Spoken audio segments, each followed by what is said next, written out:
اور ایک دو मुद्दे बहुत ज़रूरी जो है उसमें कश्मीरी पंडितों के वापसी के सिलसिले में किस तरह बाइज्जत तौर से और महफूज तरीके से वो वापसी की पीडीपी का हमेशा ये रहा है कि पॉलिटिकल प्रोसेस होना चाहिए जो मिलिट्री इंटरवेंशन से या मिलिटेंट की बंदूक से जम्मू कश्मीर के जो हालात हैं जो हम चाहते हैं कि एक पीस कंप्लीट नहीं है। तो इसलिए आज हम गवर्नर साहब से गए थे क्योंकि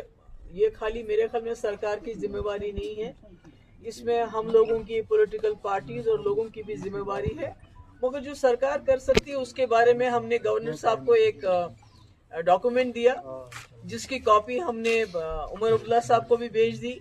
और होम मिनिस्टर अमित शाह साहब को भी भेज दी एक कॉपी। उसमें 3 बड़े मुद्दे हैं। जैसे कि आप जानते हैं 2020 जो पार्लियामेंट की से मिनिस्ट्री ऑफ होम अफेयर से रिपोर्ट आई थी उसमें 64,951 कश्मीरी पंडित फैमिलीज इस वक्त जम्मू कश्मीर से बाहर हैं। करना चाहिए अगर 2 कमरे 3 कमरे वो बनाए, ये जरूरी नहीं कि वो रातों रात कश्मीर आ जाएंगे, मगर गर्मियों में आना शुरू करेंगे बच्चों को लेके दूसरा तीसरा लेके, तो मुझे लगता है ये हो सकता है। इसमें डिस्ट्रिक्ट्स में अगर लोग जाएंगे तो वहाँ हमारे जो मुस्लिम भाई है आपस में इंटरेक्शन होगा। और सबसे अहम बात यह है कि जो नॉमिनेशन रखा है इन्होंने कश्मीरी पंडित्स का, तो हमने गवर्नर साहब से रिक्वेस्ट की कि आप इनको बताइए गवर्नमेंट ऑफ इंडिया को कि नॉमिनेशन के बजाय उनकी रिजर्वेशन होनी चाहिए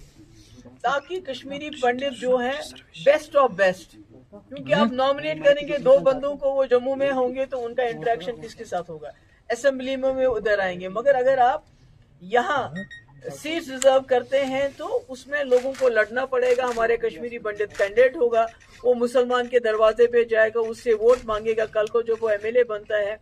तो मुसलमान लोगों को अपने एमएलए के पास आना पड़ेगा, जाना पड़ेगा, जिससे मुझे लगता है जो रियल इंटीग्रेशन है वो उसी से हो सकती है। और पॉलिटिकल एम्पावरमेंट बहुत जरूरी है कि आप उनको राशन दे रहे हैं, आप उनको मंथली पैसा दे रहे हैं, मगर पॉलिटिकली जब तक आप उनको एम्पावर नहीं करेंगे और वादी कश्मीर की ज़मीन से जब तक एम्पावर नहीं करेंगे, मुझे लगता है कि तब तक ये जो हम कहते हैं return of Kashmiri pundits with dignity, वो मुझे लगता है वो हाफ हार्टेड चीज़ है। इसके अलावा यात्रा को लेके अमरनाथ यात्रा को लेके बातें हुई कि सारे कश्मीरी इस वक्त कंसर्न है कि जो पहलगाम में हादसा हुआ उसके बाद यात्रा को लेके हम चाहते हैं कि आप तो सिक्योरिटी तो आप अपनी रखेंगे, वो तो ज़रूरी है, मगर कश्मीरी लोग भी चाहते हैं कि वो यात्रा में बढ़ चढ़कर हिस्सा लें इस तरह, so that they make it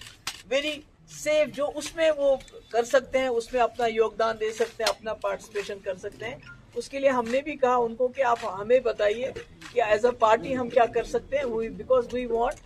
जो हमारी रही है रिवायत, सैकड़ों सालों से जो यात्री आए हैं कश्मीरियों ने उनको गले लगाया है, अपने कंधों पे उठाया है, हम चाहते हैं वो यात्रा उसी तरह चलती रहे, उसमें कोई खौफ नहीं हो, डर नहीं हो। और तीसरा मैंने उनसे ये भी रिक्वेस्ट की कि ईद आने वाली है,